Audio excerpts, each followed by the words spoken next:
Well, g'day. How's it going? This is just a quick video response to an inquirer. I actually appreciate having a polite inquirer. She goes by the name of Fee, and thank you very much, Fee, for being polite and genuinely inquiring without yourself trying to preach. I find a lot of people that take this gently approach, they do try to preach just a little bit their beliefs as well, as though I don't already know everything about the globe. But fortunately, you haven't actually done that, so kudos to you, and I appreciate your response. This is your first one, which I'll just read out briefly and give a very brief answer to, because I don't think this one is really my field. So, Fee says, love the vid and the songs, but still don't agree with you. LOL. A kind smile is on my face watching this, sending good vibrations your way. Take care, you flat earth mother singing dude. It's all good. Would love to hear your thoughts, if any, about phi. Now I'm assuming that's not a typo, phi, P-H-I, as opposed to pi, P-I, which is part of the circular calculation, about phi. Just with you talking about vibrations and stuff, I kind of went through a phase of an obsession about it. Lol, maybe it's just me though. Well, could be. I honestly, I may have read some stuff about it over the many years, but I can't really help you with that one. Hence why I'm not going to prolong trying to give you a drawn out answer and make up stuff about something I don't know. Phi, I believe it's something to do with a ratio, but to be honest, I've steered away from mathematics. I was great at it back in high school when I was a kid. You know, like I aced it. If I got something wrong, I would be shitty at myself, honestly. You know, okay, 98% I could live with, but I hated getting anything wrong. I breezed through it. I aced it all. And when it comes to things like phi and stuff, that's 30 years been in my history. I don't know. So I'll move on to your next question, which I'll quickly load up, which is the more recent one by the look. Yes, here we go. This is a much more lengthy one, so this is one I'll devote some time to. Because actually, this is a video I do intend to delete anyway. The way I've titled it, Greasy Motherfucking Pig Kidnaps Young Man and Takes Him to Lismore.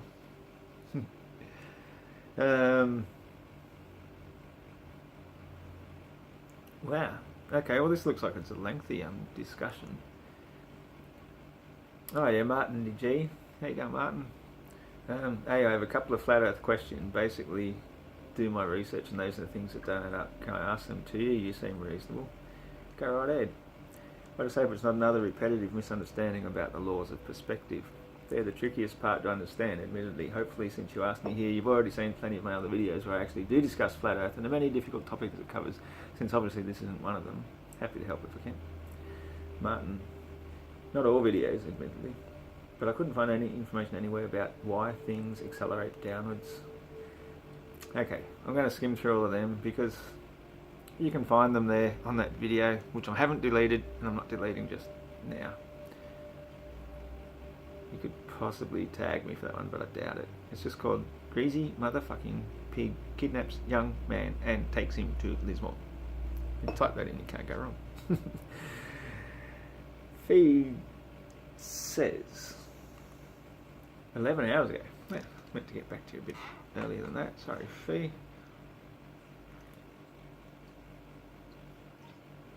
With regards to the tide situation, so she's responding to something I have said above. Take me forever to go through it all. How about we look at it from a globe perspective? I hope you don't mind. You encourage debate, and that's what I appreciate about you, and I just want to put another perspective on it, or spin, lol. So on a globe with a natural satellite, the moon, you need to think about the water, seas, oceans, rivers, etc. Okay, so think of the water on the globe. It's being pulled by gravity, both by the sun and by a slightly lesser degree by the moon. But the moon is closer to the Earth, so it also has a major influence, even though it's not as dense, massive as the sun. So it bulges towards the sun and moon greatly, all the time. The ocean is not tied, stuck to the Earth height volume wise.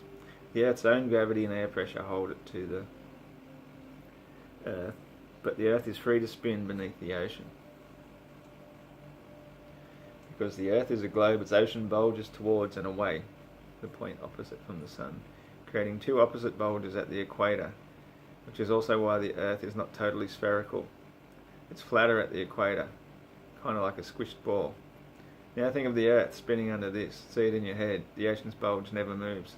It's the Earth spinning under it that creates the tides. Wow! So now the oceans are like an atmosphere. Sorry, Fee.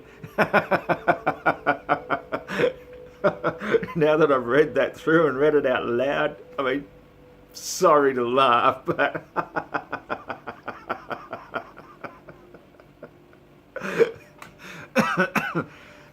you're a lovely person. I can tell by that, and you're putting some thought into it. I appreciate that. So, no. No. Our biggest tides, actually, the king tides, are when the sun and the moon are opposite each other in the yin-yang position from our perspective down below looking up at them. The full moon rises as the sun sets. We get king tides, the major tides, the equinox tides, especially around the full moon. Not when the moon is new, when it would be pulling with the sun. And see, sometimes the moon is with the sun. So all the water should be pulled that way much more intensely. Then as they swing around, it should pull it all back with it, and we'd have one massive tide once a day and one massive low tide, and it would be quite devastating every new moon, especially if they were eclipsed, because then they're really pulling together. So no, it's not possible to be gravity causing tides. It is slightly possible. This is caused by the turtle, swimming, 4 flippers, high tide, low tide, high tide, low tide. Yeah, that is a joke. None of us believe in the turtle. So, we do have tides. It could be that the Earth itself is just like a giant bloody pizza dish, and it's the tiniest little tilt could cause tides. Yeah, I wouldn't completely rule out the fact that Earth itself is spinning in the opposite direction of the sun and moon, so they're all going half the rate each, which keeps everything nice and slow and steady, so not everything's whipping by at speeds that the human eye can't detect. Speeding bullet, 1,600 miles an hour. The sun, as we go around it, 66,600 miles an hour. Come on. Yeah. Bit of common sense. Okay, so now the moon, when the phase or position of the moon in comparison to the sun is in line with the sun, same side, it's the new moon, or opposite side, the full moon, we have high tide pulling together. And when it at 90 degrees of this, we have a low tide pulling at an angle. It can also be seen in rivers. An example is the Seven Bore Tide, and there are many other examples around the globe where the geography is just right for this to be seen. Yeah, there's a lot of tidal rivers. There's nothing unusual about that, because they're salt water, or at least very brine, and because they're so connected directly to the ocean on very low-lying, flat sort of places. As the ocean rises and lowers, of course the river does too, until it goes up the hills a bit, where it hardly gets affected in the absolute slightest. And even freshwater lakes get very so tiny, like maybe 5 centimetres. That's probably just the water table itself rising and lowering, just putting a little bit of pressure up and down on it. That would be the only thing that causes it in freshwater. It's all electric, magnetic influences on salt water between the sun and the moon. They're creating like just a pressure sort of field. They're just pushing and pulling against the water and sort of dragging it around. And then when they're working together, we're still getting 2 tides a day. It's obviously not the gravity. It's got to be something else. The Earth tilting backwards and forwards is as good an explanation as any. In fact, when I first came up with the idea that we should start building big glass domes to try and block out all the chemtrail shit, like nice big ones that would cover like a couple of acres at least, if not bigger still, like 20 acres, massive big domes where you could grow a heck of a lot of food inside, especially with aquaponics and aquaculture and whatnot, then this would be an awesome survival. I want you to build me an ark. A dome is an ark, isn't it? It'd be an awesome survival mechanism against all the crap being bombarded with. And of course, back in the day too, I was also thinking, because I still believed we lived on a globe, I believed in the possibilities of it. In fact, I had no reason to believe otherwise because I hadn't looked into it. I just believed what I was told, like you probably still do. Is I thought, well, if this polar shift could actually happen, a dome wouldn't do that much, especially if massive sea levels rose and big storms and floods bigger than Noah's. How could you survive a polar shift? So I thought, well, if you just keep building a glass dome all the way underneath as well, make a massive big enclosed bauble with enough organic matter in there to provide all the needs for your food and air and water and companionship and you name it, all the rest of the things, you could probably outlive just about any cataclysm. And then, whoa moment. What the fuck if they've already done that and we just live inside a big version of that? And so because we're in some massive ocean around us, our little piece of floating stuff in the middle on all the water barely rocks at all and just gives us a tiny little tidal influence. That's just another explanation I can come up with for tides that doesn't necessarily fit with the conventional flat earth model. I mean, I don't like the idea that they say it's the earth breathing in and out, in and out. No, because the tides differ all over the place. The whole lot doesn't go at once and all come back at the same time. It's definitely travelling around us in conjunction with the moon. I mean, the moon being nearly 25 hours each day, the tides are about 6 hours 15 minutes, give or take, different each day. So if it's 24 hours 50 minutes for one cycle, 50 divided by 4 is a bit hard, but let's just say 11 and a bit minutes. We've got 6 hours 11 and a bit minutes between tides, and because water's always flowing up and down and around, it's never going to be precise everywhere anyway, but that's more or less the time difference in tides, at least how I grew up understanding them. And it will be different in other places like estuaries and whatnot, because it takes longer for the water to drain out, longer for it to come back again. So you're going to have differences everywhere, but the basics of it is, it's the sun and the moon together, roughly the same size, very nearby, pushing down some sort of electromagnetic force over salt water, which drives the tides around twice a day. The moon plays a major part in the natural rhythms of the earth and all the natural rhythms of the animals upon it. Well, that's not actually true. It doesn't really play a major part with virtually any animal, unless, apart from the fact it gives them more opportunity for hunting the fuller the moon is, because most of them are nocturnal, and the ones that aren't can still come and steal from all the orchards and stuff at night when they've got better vision and there's less humans around. It doesn't play a major part in the natural rhythms of the animals. Not at all. The only ones that plays a natural part in the rhythms of is human beings, and specifically the females. Females menstruate monthly according to the moon. No other animal does that. I mean, we live for at least 70, 80 years on average. Animals, most of the ones that we know and keep as companions especially, live for about 20 years. They go into season twice a year. Admittedly, they breed a lot more at a time. But when we do it, or women I should say, I've never done it yet. Women will do it once a month, 12 times a year, and yet they live for like 4 or 5 times as long as most other animals that only go into season twice a year at best, usually even only once.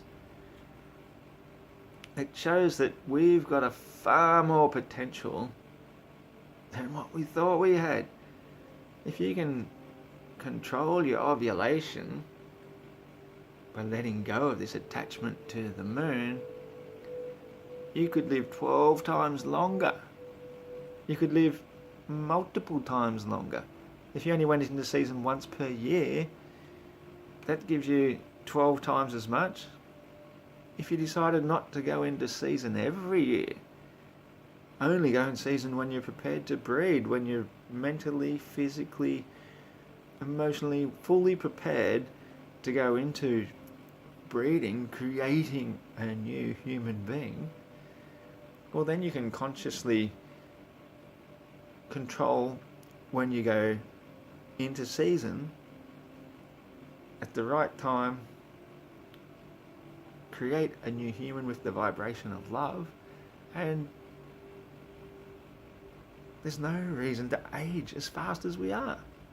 Why would we do it? We're meant to be the intelligent species on this plane ball. Whatever it may be. We're meant to be the smart ones, but we're ruled by the moon. Animals are not. You say it plays a major part in the natural rhythms of the earth. To a fair degree, a lot of oceanic species have adapted to it, and it's very beneficial to them, but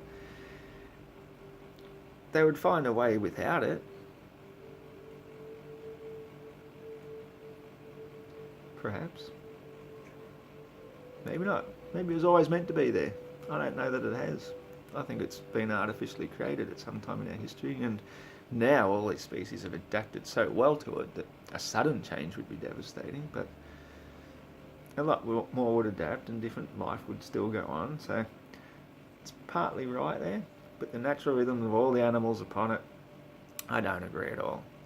No, not at all. If you'd like to show some examples, like specific animals, like pick a horse or a dingo, wombats, these are wild animals, kangaroos,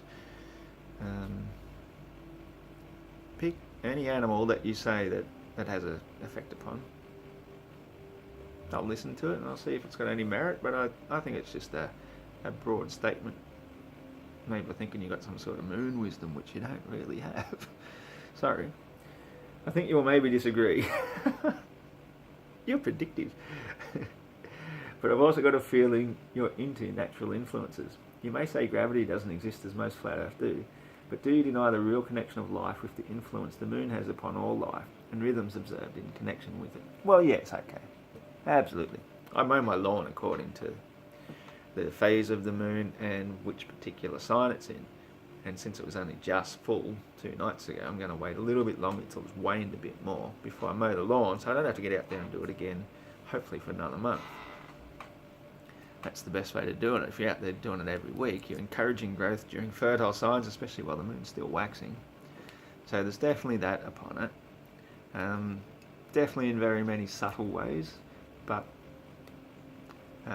gravity, no, I don't think it exists. I don't see how it could exist, because if it existed, the moon, well, first of all, we have to know what the moon is. If the moon is this flying space rock, as heliocentrism suggests, then gravity would either let it fly off or it would bring it flying in, crashing down.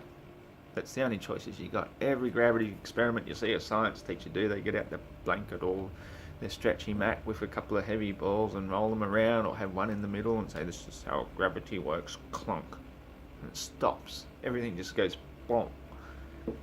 That's how gravity works, according to the scientific demonstrations. No, the moon would have long ago crashed into us, or long ago shot off. If it was gravity, it can only be density, and the moon has to be lighter than air, which suggests to me it's full of helium. It's a very large orb floating around up there. What propels it, I could not say, whether it's natural forces or artificial ones. You'd think if it was artificial, then, I'd tip my hat to them, because they've done a great job of making it look really natural, as though there's no rhyme or reason to it, because, it's so erratic. It changes all the time, constantly. I mean, the moon's in a different house of the zodiac every 2.5 days. Unlike the sun, which takes a whole month to change from one house to the next, the moon is going 2.5 days, working its way around the zodiac real fast. So, you may say gravity doesn't exist, as most flat earthers do. I think that's the part I'm still trying to address. I think everybody's heard the explanation on this before. See how dense air is? Not very dense at all. You throw something up, it comes down. Because air isn't dense enough to support it, but my hand is. So if I throw it up, there's the force. The force is the upward motion applied to it. There's no other force. There's no gravity pulling, no force pulling it back down. It's just the fact there's nothing dense enough underneath it to support it, and that is just the natural law of observable density and buoyancy, with no magic gravity keeping us clinging upside down to a spinning ball. So, I hope I've answered those for you. Feel free to ask another one.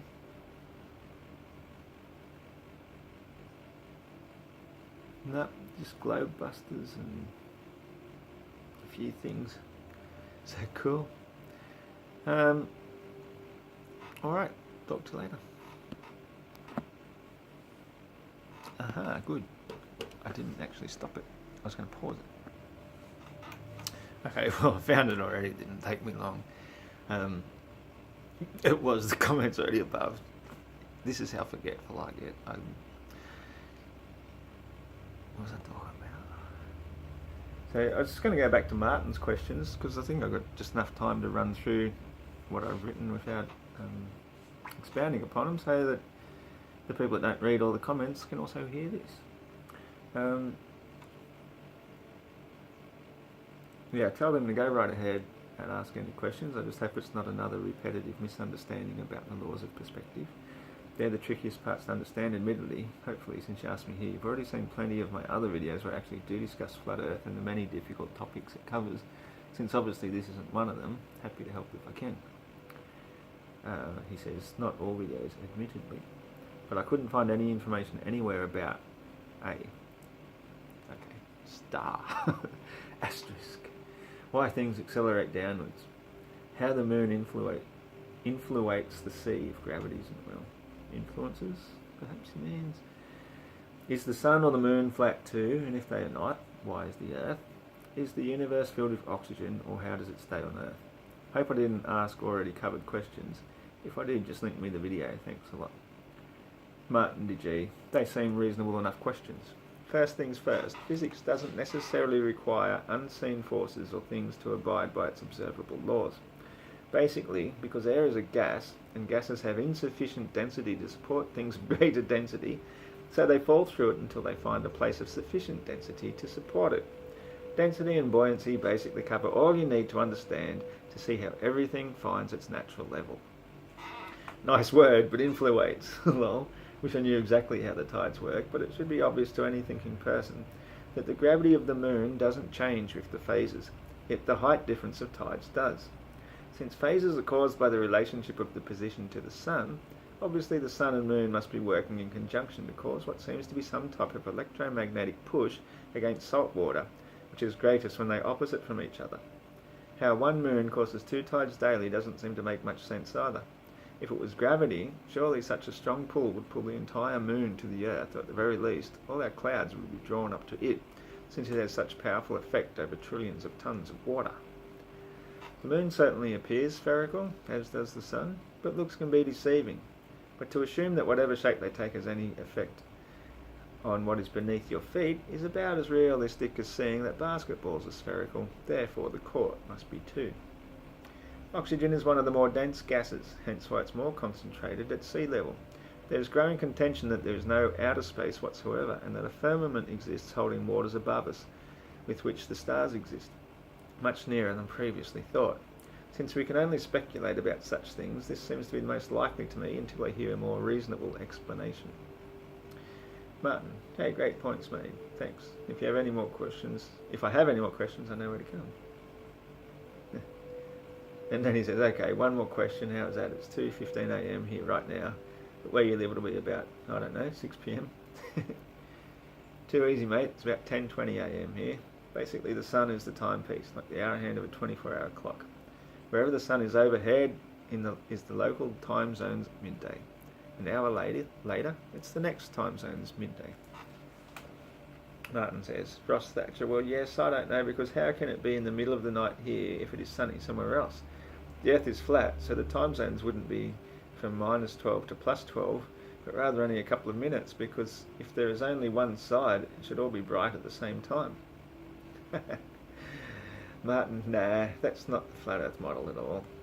We believe the sun is much nearer and smaller than the heliocentric model, and it lights up no more than half the world at most of the time. There's the short answer.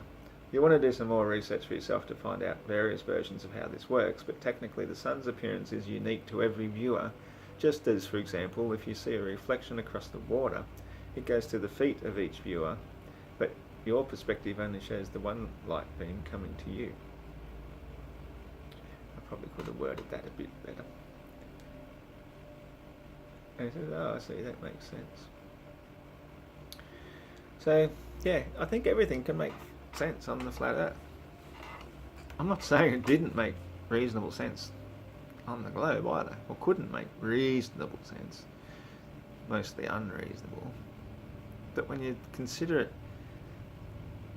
under much more simple observations of a flat Earth, it doesn't require massive complicated equations and speeds that have never been detected. That's the thing that still gets me. No detection of motion, no detection of curvature. It's game over. Cheers, thanks for listening. See ya.